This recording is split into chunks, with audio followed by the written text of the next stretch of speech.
Despite our best efforts, even after extensive testing, we as software developers rarely put out bug-free code.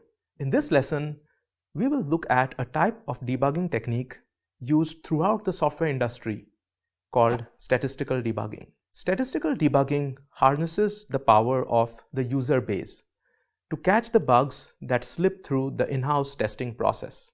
Based on dynamic analysis, this debugging technique collects data about the program's behavior in user runs and transmits this data back to a centralized server, where the developers of the program can analyze the collected data to deduce what program behaviors are predictors of program crashes and focus bug triaging and bug fixing efforts accordingly. In this lesson, we will look at the process that enables to leverage this source of real-world testing data. We live in an imperfect world with imperfect software. Despite extensive resources devoted to testing and debugging software, you can safely bet that bugs will escape in-house testing and quality assurance. There are theoretical and practical reasons for this situation. Dynamic analysis, that is testing of computer software, is unsound in that it may miss real bugs. On the other hand, static analysis of source code is incomplete in that it may report false bugs. And software development is bounded by constraints on resources such as time, money, and people. Sometimes that means we don't catch all the bugs in our software and users end up finding bugs. And sometimes it means we have to ship software with known bugs because we just can't address them all. Statistical debugging is an idea that is becoming increasingly common in practice to address this problem.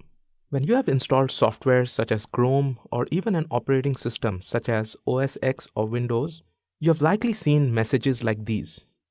Messages asking for your permission to send usage and crash reports to the company developing the software. Reports like these are an essential element of statistical debugging. The idea is to use data from actual users' runs of deployed code. This process has two stages, one online and the other offline. In the online stage, information is collected from the user's runs, information about the machine state during the execution of the software, as well as whether the run ends in success or failure.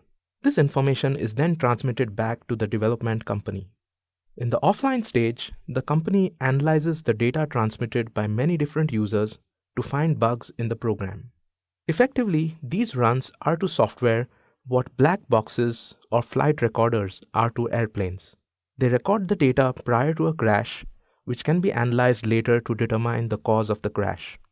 The potential advantages of this method of post-deployment bug hunting are enticing. Actual runs by users are a vast resource for two key reasons.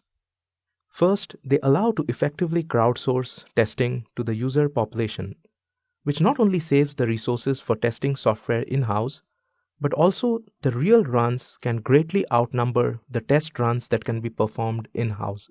For reference, over 60 million licenses for Office XP were sold in its first year after release, which amounted to nearly 2 licenses per second. And the music sharing software Kazaa was downloaded over 1.9 million times in a single week, amounting to 3 downloads per second. Imagine all of these users sending regular reports on usage statistics and crashes. Secondly, actual runs allow debugging to be reality directed. When allocating resources for testing and debugging before release, one is left to guess which features are most important to test and which bugs are most important to fix. Post-deployment statistics provide data on which parts of the code and which bugs are most important to the users. The needs of the user base can be used to define the allocation of resources. There are two key questions that must be answered to effectively implement the idea of statistical debugging. First, how can we get the data from the users in an efficient way? And second, once we have the data, how can we analyze it in a way that helps us with our goal of finding and debugging the bugs that most affect users? Answering these two questions requires addressing considerable practical challenges. Let's look at each of these challenges one at a time. First, the systems we are debugging are complex. They are typically millions of lines of code. They comprise many components, some of which we can monitor, but others that we cannot. Additionally, the code may be executed across several threads that interact in complex and unexpected ways. Despite these challenges, we must be able to collect data that helps us to efficiently determine what portions of the code and what elements of the program state are relevant to debugging. Second, remote monitoring is constrained by a limited amount of disk space to store user data. For example, in the case where we are monitoring an app on the user's smartphone, as well as a limit on the bandwidth of the network through which users will need to send their data, the power that is consumed when storing and sending the data, etc. There might also be a cost to users for sending us lots of data over the network. So we must be smart in deciding what data to store and transmit. Finally, we must live with the fact that we will have incomplete information to analyze. While it is possible in principle to store and send complete information about a program run, in practice, this imposes severe performance overhead that makes the program unusable. Another reason why we are limited to incomplete information is that we must safeguard users' privacy and security, which may be compromised if we transmit information over the network that includes sensitive data such as passwords or credit card information. The strategy that we will use to overcome these challenges consists of 3 steps. In the first step, we will guess behaviors that are potentially interesting. A behavior is interesting for our purpose if it points us to a bug in the program being deployed. If we knew exactly which behaviors are interesting, there would be nothing left to do. The point is that we do not know exactly which behaviors are interesting. Therefore, we are going to start by guessing a large number of potentially interesting behaviors. We will achieve this by compile time instrumentation of the program before deploying it. Instrumentation is the process of modifying the program's source code or binary code with probes to monitor the potentially interesting behaviors. In the second step, we will collect a sparse and fair subset of observations of these behaviors. We will design a generic framework for sampling whether or not to observe some aspect of the program state so that we do not overwhelm the user's devices by storing and sending large amounts of data. The user's report will then consist of a vector of these observations compressed to a very simple representation called a feedback profile, plus a bit indicating whether the user's run ended in success or failure, called the outcome label. This will be all the data that we receive in the user report. In the third and final step, we will analyze the collected data to find differences between behaviors of successful runs versus failing runs that help localize the causes of the failing runs. This is the step that gives the approach the name statistical debugging. Here is the overall architecture of the approach we just outlined. The source code of the program, after being written by the developer, is instrumented with statements to monitor behaviors that we have guessed are potentially interesting. For reasons we just outlined, such as performance overhead and network limits, we will not collect these behaviors in every run. To allow skipping behaviors in a fair and efficient manner, the sampler injects code that at runtime will probabilistically decide which behaviors to collect. The instrumented code is then compiled and deployed to the user base.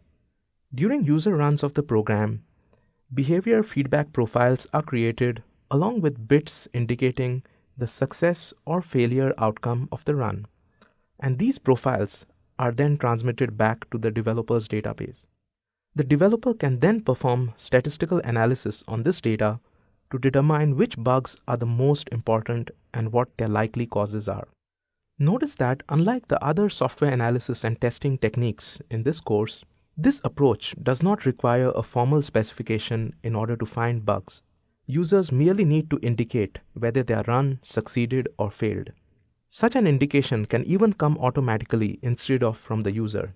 For instance, if the run violates an assertion or suffers a segmentation fault, the run can automatically be labeled as a failing run. As another example, if a run produces an output that the user deems incorrect, the user can simply label the run as failing. Let's start moving into the first step of the process, deciding which program behaviors we will observe and collect from users. Our model for an interesting behavior will be a Boolean predicate that is either true or false based on the program state at a given point in the program. An observation of such a behavior thus consists of an observation of whether the corresponding predicate is true or false. We will instrument the program to observe each such predicate and record their truth values for reporting later. The question remains, however, which predicates should we choose to observe? The first interesting program behavior we'll keep track of is branch conditions. This will allow us to see if particular branches in the code are correlated with higher probabilities of program failure. In particular, we will observe the truth value of the Boolean expression in each branch condition in the program. Suppose that this branch condition P appears at program point numbered 17. Then the instrumentation process will add a line of code that increments the count in the appropriate cell of a two-celled array called branch 17. The 0th cell of this array will count the number of times the expression P was observed to be false, in this case 63, and the next cell will count the number of times the expression P was observed to be true, in this case 0. We will maintain a unique such array for each branch condition in the program. Note that branch conditions occur not only in if statements, such as in this example, but also in while statements, switch statements, and so on. Another program behavior we'll keep track of is the return value from function calls that return an integer data type. In particular, we'll keep track of the return values relationship to 0. This information is potentially useful because such return values often convey information about the success or failure of an operation that the called function performed. In particular, a return value of 0 may be used to indicate a successful operation, and a non-zero return value may be used to indicate a failure of the operation. Programmers often presume that the operation will succeed and neglect to check for the case in which the operation fails. Tracking the relationship of the return value to 0 will help us to pinpoint the cause of runs that fail due to such programming errors. Let's look at an example. Suppose this call to the fopen function appears at program point 41. The instrumentation process will add a line of code that increments the count in the appropriate cell of a three-celled array called call41. The 0th cell of this array will count the number of times n was observed to be less than 0, in this case 23. The next cell will count the number of times n was observed to be greater than 0, in this case 0. And the last cell will count the number of times n was observed to be equal to 0, in this case 90. We will maintain a unique such array for each integer returning function call in the program. What other behaviors might we want to keep track of? As you might have guessed, the answer to this question depends on the context of the problem you are solving. Other examples of behaviors that we might wish to keep track of are the number of times each loop in the program runs. This can help us with debugging performance issues, as programs spend most of their time in loops. Scalar relationships between variables and constants appearing in the program, such as whether one variable is greater than another. This might help us detect array index out of bounds errors. And pointer relationships, such as whether two pointers are equal or whether a pointer is not null. Let's look at the following program. To check your understanding, please type in each of these 4 boxes which predicates we will keep track of, assuming that we are presently only interested in branch conditions. So for example, you can ignore the predicate z equals 1 since it does not indicate a branch condition. Here are the 4 branch condition predicates we can extract from this program. One branch condition is at the if statement, which gives us 2 predicates. C equals the character A and its negation C does not equal the character A. Another branch condition that might have been less obvious is the one that occurs in the for loop. At the end of each iteration of the for loop, we check whether I is less than 3 to determine whether to iterate through the loop again. So this gives us the predicate I less than 3 and its negation I greater than or equal to 3. When a run finishes, we combine the arrays of predicate counts that we were tracking at different instrumentation sites in the program into a single array, the feedback profile, in preparation for reporting it. Notice that this feedback profile consists of data from 2 instrumentation sites, branch 17 and call 41. but it consists of 5 predicates. We report the feedback profile along with the outcome label indicating whether the run succeeded or failed. It is up to you how you wish to define the state of each predicate in the feedback profile. One possibility is to report the counts itself. To keep things simple, however, we will abstract these counts to one of only 4 states: dash, 0, 1, and star. The dash state means that the predicate was never observed, neither as true nor as false, during the run. The state 0 means that the predicate was observed at least once to be false and never observed to be true. The state 1 means that the predicate was observed at least once to be true and never observed to be false. Finally, the state star means that the predicate was observed at least once to be false and at least once to be true in the run. Let's apply this state abstraction to each of these predicate counts. Since the predicates at each site are related to each other, remember that we must look at the counts of all the predicates at each site before deciding the state of each predicate at that site. Let's look at the first site consisting of these 2 predicates. We infer that the state of predicate p equals 0 is 1 because p equals 0 was observed at least once to be true, in fact 63 times, and never observed to be false. On the other hand, the state of predicate p not equals 0 is 0 because it was observed at least once to be false, in fact 63 times, and never observed to be true. Using the same procedure, we will fill in the states of these 3 predicates in a quiz shortly. Notice that since there are only 4 possible abstract states, only 2 bits suffice for reporting the state of each predicate in the feedback profile, compared to say 32 or 64 bits each for counts. Also, notice that we are abstracting away the time dimension in our report. Like all abstraction schemes, this has its benefits such as reducing complexity and drawbacks such as losing potentially useful debugging information. Now go ahead and complete this table to abstract the predicate counts for n less than 0, n greater than 0, and n equals 0. You can use the box on the left if you need to remind yourself what each of the 4 abstract states means. We infer that the state of predicate n less than 0 is star because it was observed at least once to be true, in fact 23 times, and at least once to be false, in fact 90 times. The reasoning is similar for the predicate n equals 0. It was observed to be true 90 times and false 23 times. On the other hand, the state of predicate n greater than 0 is 0.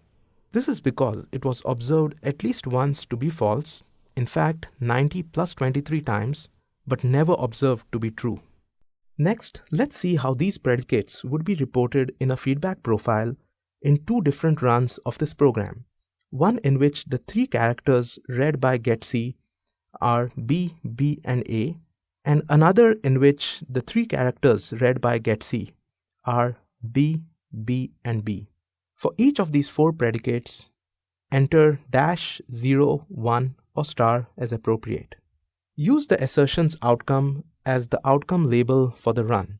That is, if the assertion never fails in a run, then use the letter S as the outcome label of that run. But if the assertion ever fails, then use the letter F as the outcome label of that run. Also, in this case, assume that the program terminates as soon as the assertion fails, instead of continuing to run. Let's start first with the BBA run. On the first iteration of the for loop, we first check the predicate C equals A, which is false. Then we increment I and check whether I is less than 3. That predicate is true since I is equal to 1. On the second iteration, we check C equals A, which is again false. We increment I and then we check whether I is less than 3, which is again true since I is equal to 2. On the third iteration, we check whether C is equal to A, and this time it is true. Then Z is assigned the value 0 and we fail this assert statement, thereby ending this program run. Since we observed C equals A to be both true and false in this run, we assign these two predicates the value star. Since we always observed I less than 3 to be true and never false, we assign the predicate I less than 3 the value 1 and the predicate I greater than or equal to 3 the value 0. And we enter F for the outcome label since the assertion failed in this run. Now let's look at the BBB run. The first two iterations of the for loop will be the same. Predicate C equals A will be false and predicate I less than 3 will be true for both of these iterations. On the third iteration, we check C equals A, which is false. Then we reach the end of the loop body, increment I to 3, and observe that I less than 3 is now false. The loop therefore ends, and so does the program. Since we observed C equals A to be always false and never true in this run, we assign predicate C equals A the value 0 and the predicate C not equals A the value 1. Since we observed I less than 3 to be true and false during the run, we assign these two predicates the value star. And we enter S in the outcome label since the assertion did not fail in this run. As you can imagine, a complex piece of software could contain hundreds of thousands of predicates that could be potentially interesting for us to track. Keeping track of all of these predicates could cause significant slowdown in the user's experience, and it would also be difficult for all that data to be sent back from the user on a regular basis. Therefore, we will only observe and collect a tiny fraction of the predicates in a given user's run. We will do this by randomly choosing whether or not to examine each instrumentation site, independent of whether we have sampled the other sites. Once we decide to examine a site, we will observe the values of all the predicates at that site. For instance, if we decide to sample the first site here, we will observe the values of both predicates p equals 0 and p not equals 0. Moreover, we'll sample the sites to examine dynamically, that is during the run of the program, instead of statically, that is hardcoding which sites will be sampled. We need to use a random, independent, and dynamic sampling procedure because it allows us to collect data on each predicate fairly across all users.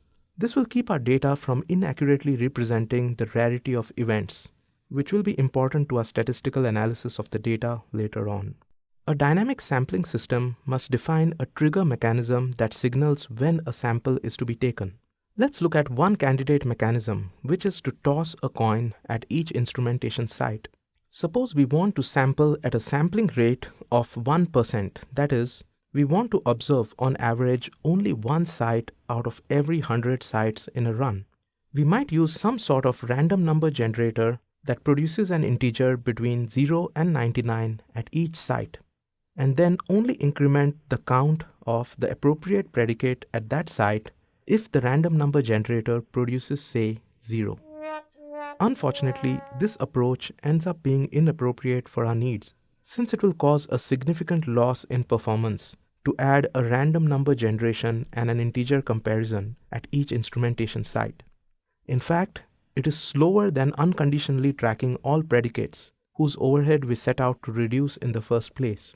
Since tossing a coin at each instrumentation site was too slow, what are some other approaches we could try to implement a sampling procedure? One idea might be to sample every kth site, perhaps every 100th site if we wanted a 1% sampling rate. While this eliminates the overhead required for generating a random number, it has the flaw that our observations are no longer independent.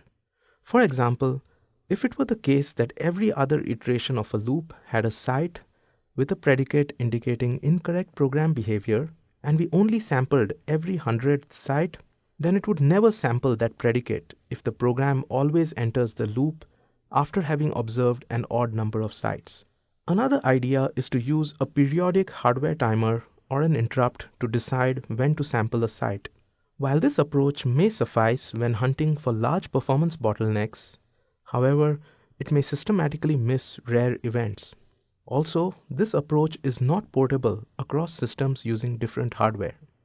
Tossing a coin at each instrumentation site preserved all the properties we wanted out of a sampling procedure, so let's not give up on it quite yet.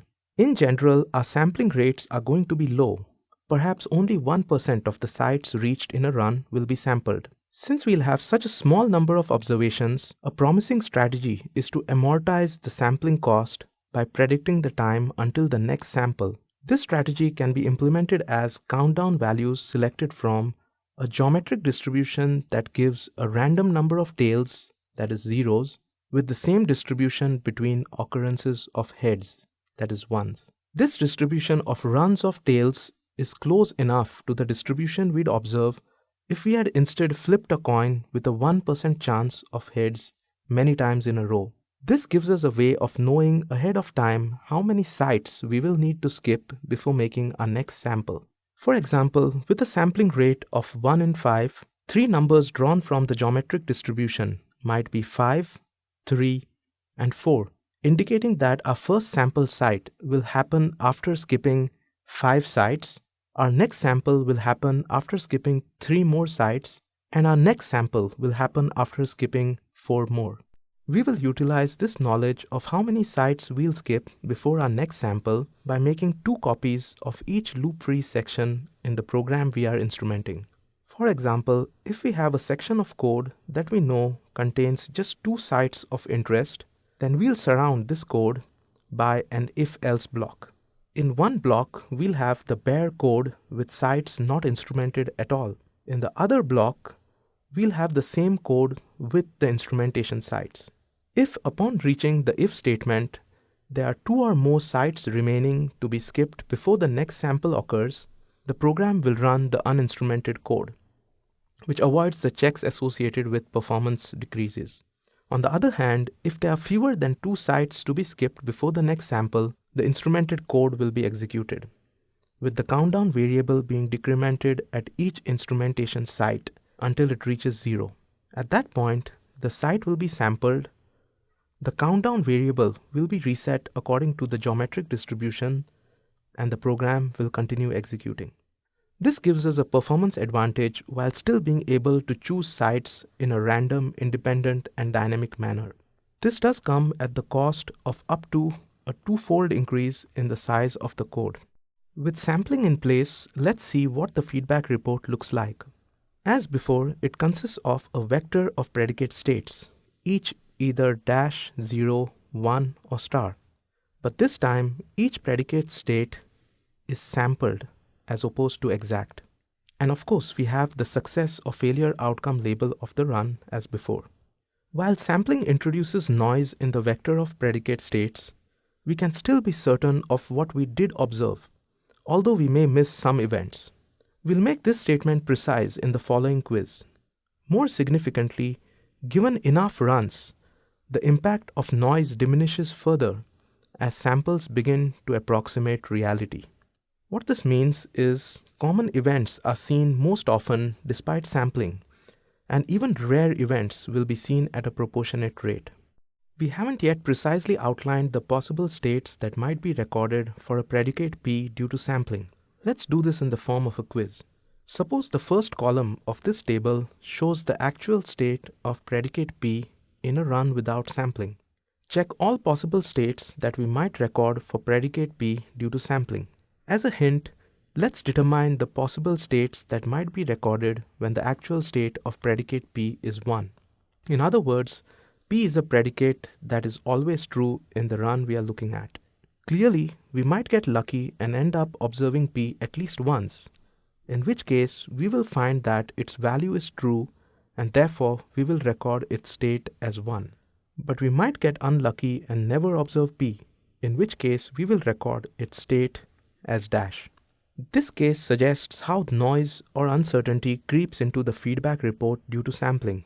But as we mentioned earlier, we can still be certain of what we did observe. For instance, if the recorded state is 1, we can be certain that predicate P was true at least once in the run. Finally, note that we will never record the state as 0 or star, as this would imply that predicate P was false at least once in the run without sampling, which is impossible since we assumed that the state of predicate P in the run without sampling is 1. Go ahead and check the boxes in the remaining 3 rows corresponding to what states we might see after sampling if the actual state of P is the one on the far left of the table. Let's review the solution. If P's actual state is dash, then we never observe P during the run. Because sampling only removes observations, after sampling we'll still have no observations of P. Therefore, P's state after sampling must still be dash. If P's actual state is 0, then, like the case for the state 1, after sampling we have two possibilities. Either we kept some observation of P in which P was observed to be false, or we lost all observations of P. In the former case, P's state will be recorded as 0. In the latter case, P's state will be recorded as dash. If P's actual state is star, then there is at least one observation of P where it is true and at least one observation where it is false. After sampling, there are four possibilities. We might keep a true observation and a false observation, in which case the sampled state would still be star. We might keep a true observation and lose all the false observations, in which case the sampled state would be 1. We might keep a false observation and lose all the true observations, in which case the sampled state would be 0. And we might lose all observations, in which case the sampled state would be dash. Let's look at our roadmap for this debugging process. So far, we have focused on the first half of the process, which is how to get data potentially useful for debugging from our users. We instrument our program's code to observe predicates, and we intelligently sample observations of these predicates in order to keep performance overhead minimal for users. The observational data plus a success or failure outcome label are then collected in a feedback report and transmitted back to us. Now let's look at the second half of the process, what we need to do with this collected data to effectively debug our software. Here we will introduce the statistical techniques to isolate the most important bugs in terms of the number of affected users and the likely causes of these bugs. We have started out by gathering information on a large number of predicates, as we do not know ahead of time which predicates will be predictive of bugs. For instance, by instrumenting branches, function calls, and scalar variable relationships, we obtain nearly 300,000 predicates for BC, the bench calculator program on Unix. Clearly, most of these predicates are not predictive of anything, since the program being deployed is expected to be mostly correct. It likely has far fewer number of bugs than the number of predicates, and therefore we expect only a few of these predicates to be predictive of bugs. The question then is, how do we find those few useful predicates that will point us to those bugs? Let's introduce a statistical measure that will help us determine which predicates are predictors of failure. Let f of p be the number of failing runs in which p is observed to be true. That is, p has a state of 1 or star. And let s of p be the number of successful runs in which p is observed to be true. Then, failure of p is the ratio of f of p to the sum of f of p and s of p. For example, if the predicate p were observed to be true in 20 failed runs and 30 successful runs, then failure of p would equal 20 divided by 50, which is 0.4. However, it is not enough simply to track which predicates have the highest failure scores. To see why, let's look at the following code. In this code, we would track the predicates f equals null and x equals 0, because the former is a branch condition and the latter is an integer return value of a function. Notice that in all runs of this program in which f is null, the program will fail because it attempts to dereference a null pointer. Therefore, the failure value of the predicate f equals null would be 1. However, notice that the predicate x equals 0 would also have a failure score of 1, since whenever this call of foo is completed, we will then proceed to dereference a null pointer. This predicate is an innocent bystander, since the program was already doomed by the time we observed the predicate. Therefore, we need a different statistic that takes into account the context in which predicates are observed, so that we don't falsely consider predicates as being predictors of program failure.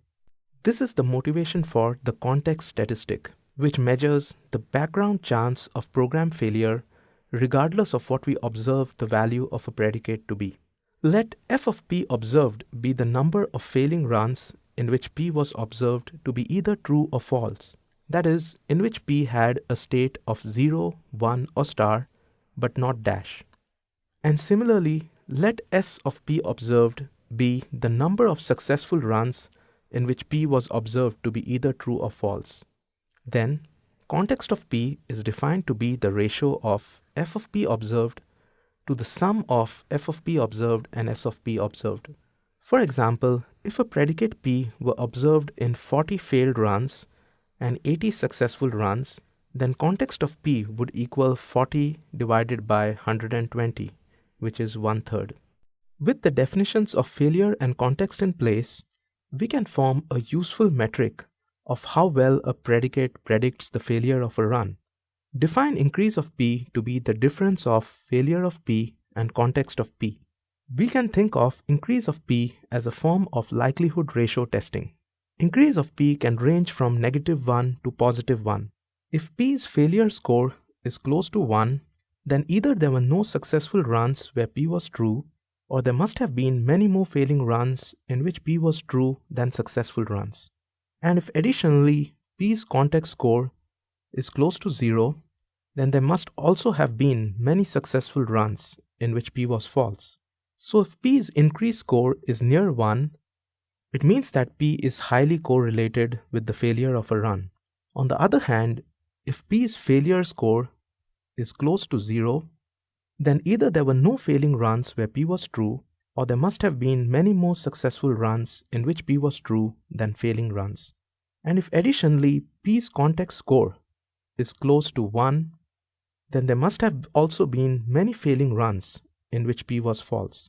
So if p's increased score is near -1, it means that p is highly correlated with the success of a run. Let's revisit our earlier example and work out the increase values. Recall that this example has two predicates, f equals null and x equals 0, and only f equals null is a predictor of run failure, whereas x equals 0 is an innocent bystander.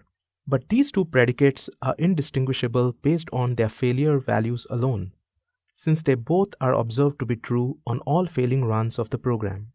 Now, assuming one failing run where f equals null was observed to be true and two successful runs where f equals null was observed to be false, we can compute the context score of f equals null to be 1/3 or 0.33, which means that the increased score of f equals null will be 2/3 or 0.67.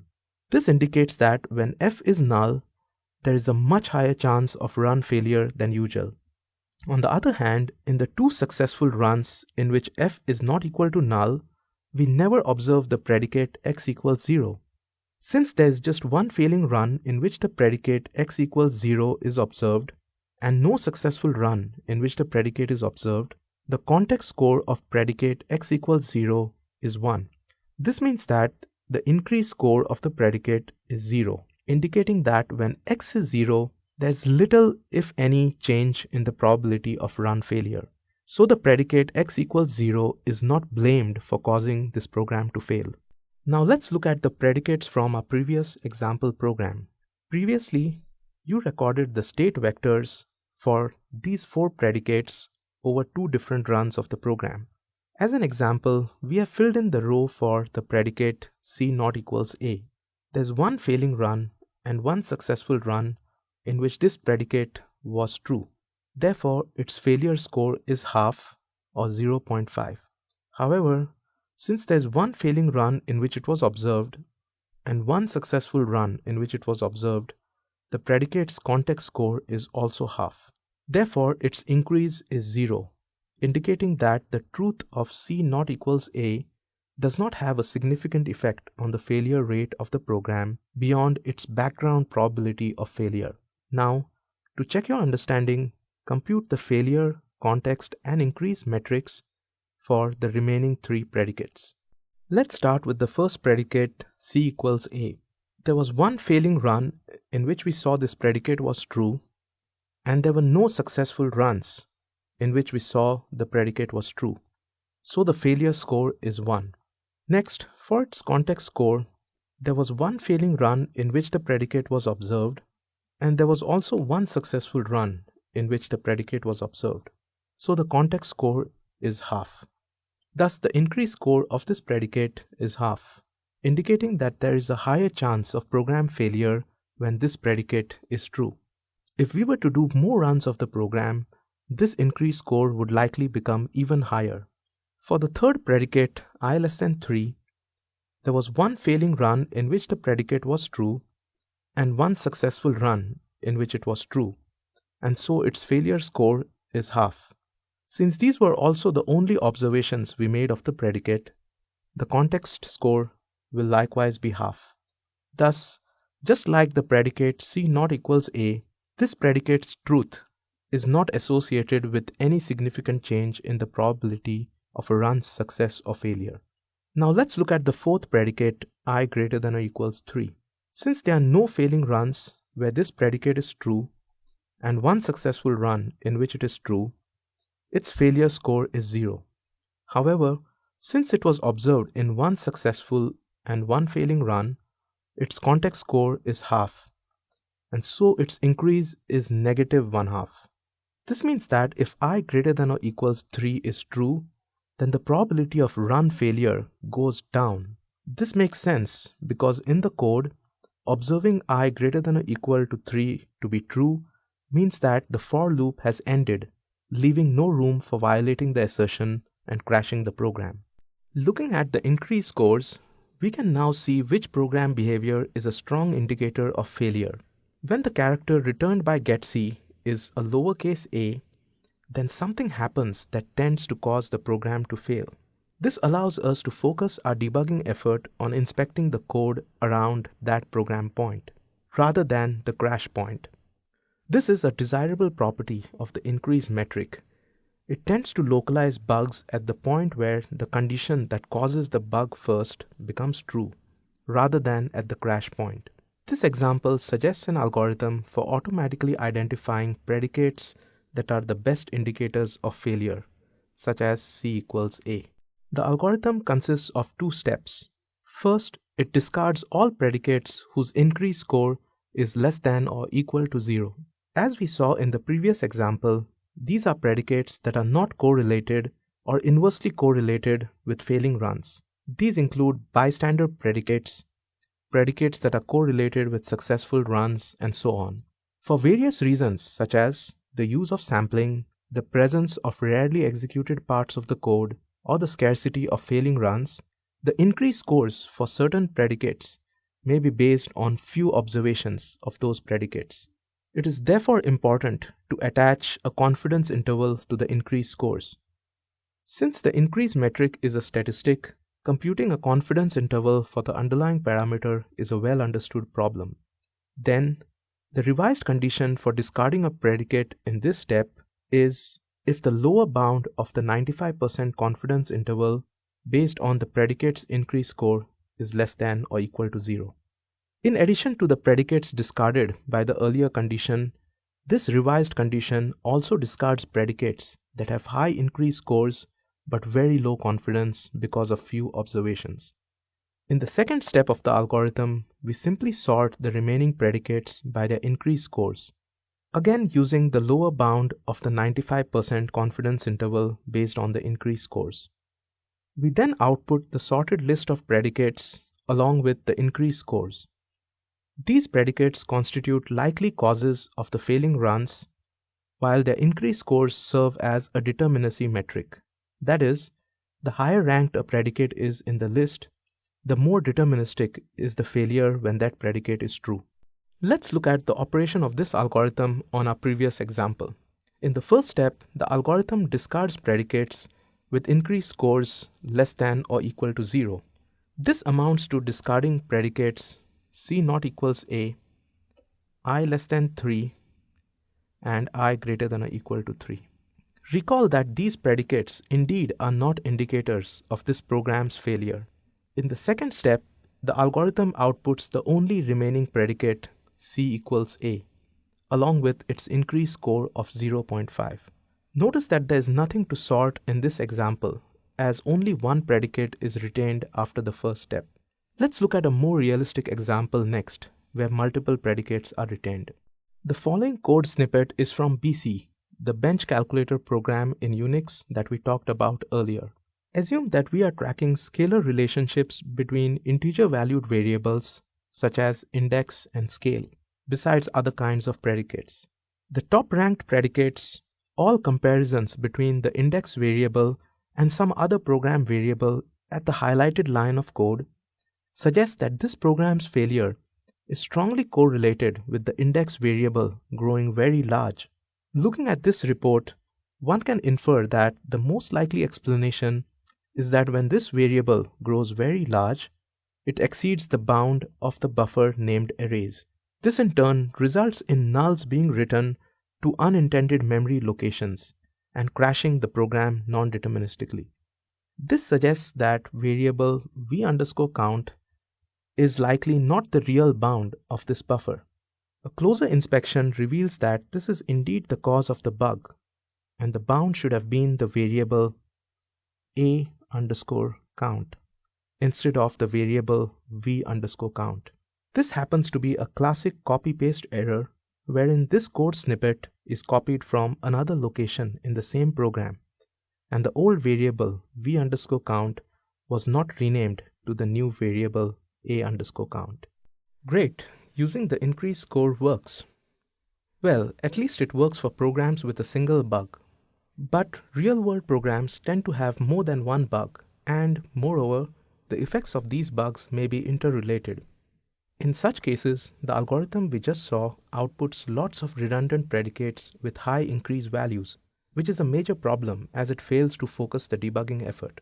To solve this problem of redundancy, we need to come up with a useful way of organizing the information we have collected.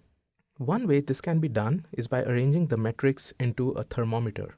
For each predicate, we have a bar whose length is given by the logarithm of the total number of runs in which the predicate was observed to be true. So, small increases in the thermometer size indicate many more runs. The thermometer has a sequence of bands of different colors. The black band at the left end of the thermometer represents the context score of the predicate. The red band represents the increased score of the predicate. More specifically, the lower bound of the increased score with 95% confidence. The pink region represents the size of the confidence interval, and the white band at the right end of the thermometer represents the number of successful runs in which the predicate was observed to be true. Here's a sample report in which this information has been organized.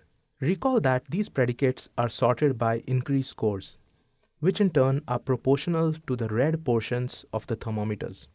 The thermometer for the top predicate, temp5 is false, is almost entirely red. So this predicate appears to be highly predictive of program failure. The second predicate from the top, temp6 is false, also has a large portion of red in its thermometer. So it is also predictive of program failure, but its bar is shorter than that for the top predicates, meaning that it was observed to be true in much fewer runs in total. Near the bottom, we see predicates with lots of white and very little red, indicating many successful runs where those predicates were true. The increased scores of the predicates near the bottom are close to 0, so these do not rank as high on our list of potential bugs. The problem of redundancy caused by multiple bugs is evident from this report. In particular, how do we gauge from such a report how many distinct bugs the program contains, and which of these predicates are the best indicators of those bugs? To summarize, we need an algorithm that will find the best predictor for each bug in the program without prior knowledge of the number of bugs. Furthermore, we wish to sort these predictors by the importance of the bugs.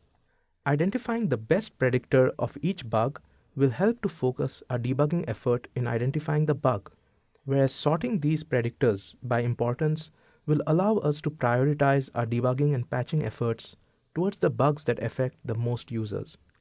In trying to track multiple bugs via statistical debugging, we face new issues that we did not have to worry about when tracking down just one bug. A single bug may have many different predicates that predict it.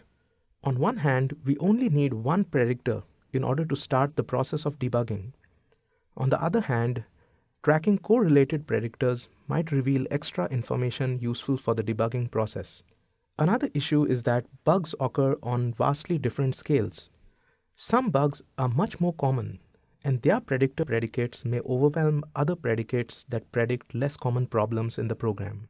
One idea to solve these problems is to approach statistical debugging much like humans tend to fix bugs. We find the first most important bug and fix it.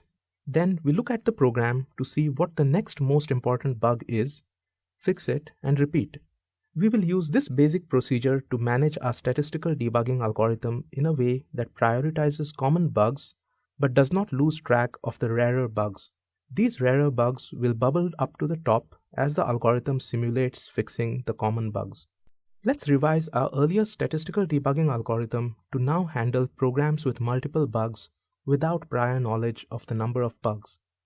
The new algorithm repeats the following steps until it has discarded the entire set of runs of the program. First, it computes the failure, context, increase, and other metrics for each predicate in our list. Next, it ranks the predicates according to some ranking scheme based on these metrics. We will describe a suitable ranking scheme shortly. Third, it takes the top-ranked predicate P and adds it to the list of results. This predicate is deemed the best predictor of the most common bugs so far. Finally, the algorithm removes predicate P from further consideration and discards all successful and failing runs in which P is true.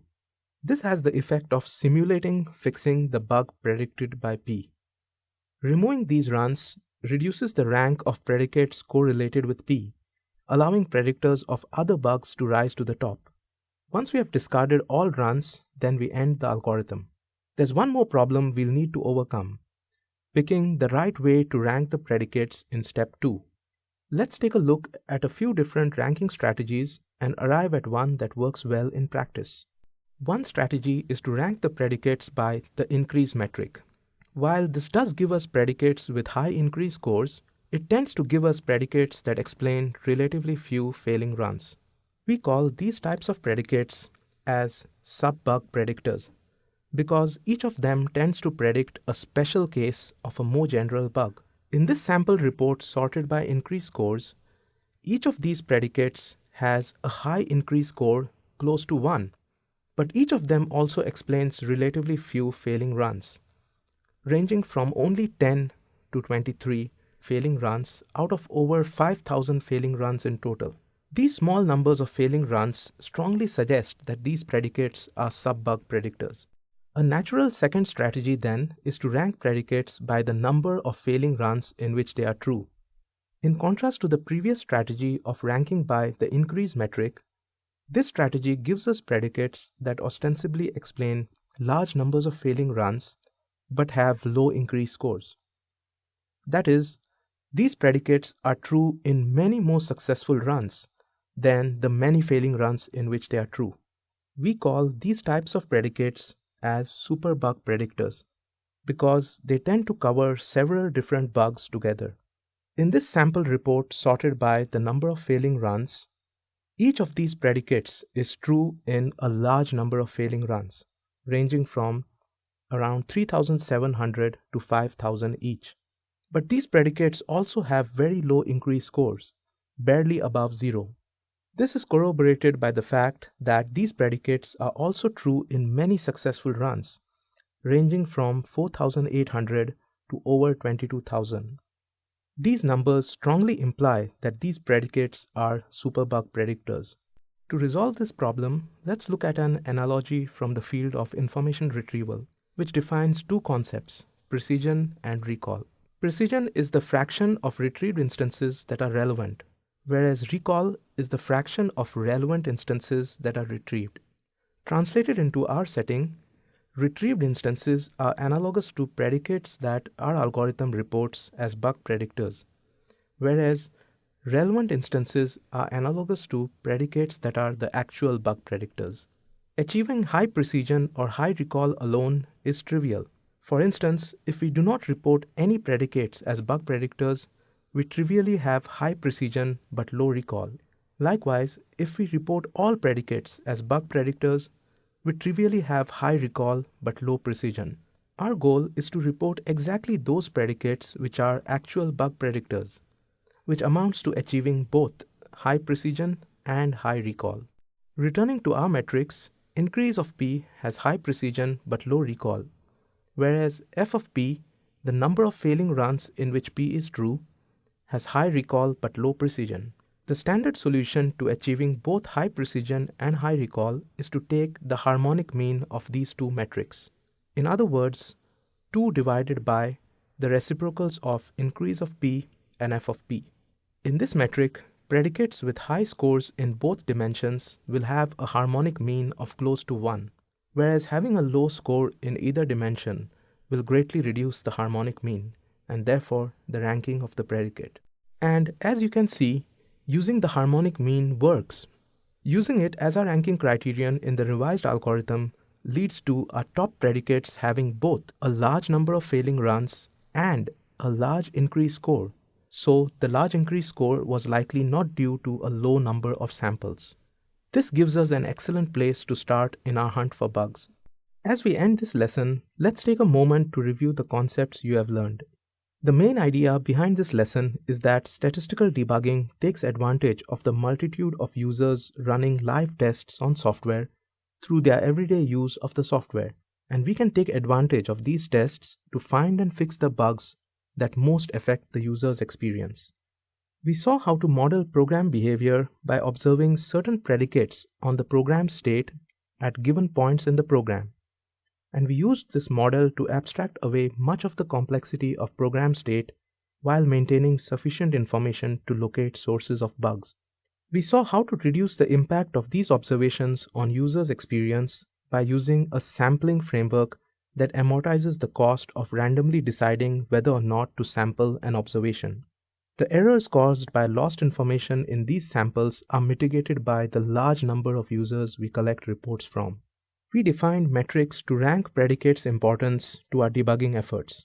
These metrics, such as failure, context, and increased scores, give us different kinds of information about the relationship of predicates' observed values to program success or failure. And lastly, we developed an algorithm to isolate bugs in such a way as to prevent correlated predictors of common bugs from drowning out predictors of less common bugs. We just touched on the basics of statistical debugging in this lesson. If you'd like to learn more, an in-depth treatment of this topic can be found from the link in the instructor notes. The key takeaway from this lesson, though, is that we can learn a lot from the actual executions of software by users. These executions of the code are going to happen anyway, so we should capture some of that information. The common practice of sending crash reports after a failed execution is a step in the right direction. But stack traces have been shown to be useful for only about half the bugs that crop up in the lifetime of a piece of software. And we fail to receive information about successful runs from crash reports. However, this has been changing, and as time goes on, you are quite likely to see many more dialog boxes like this, asking you for permission to continuously monitor executions of the program.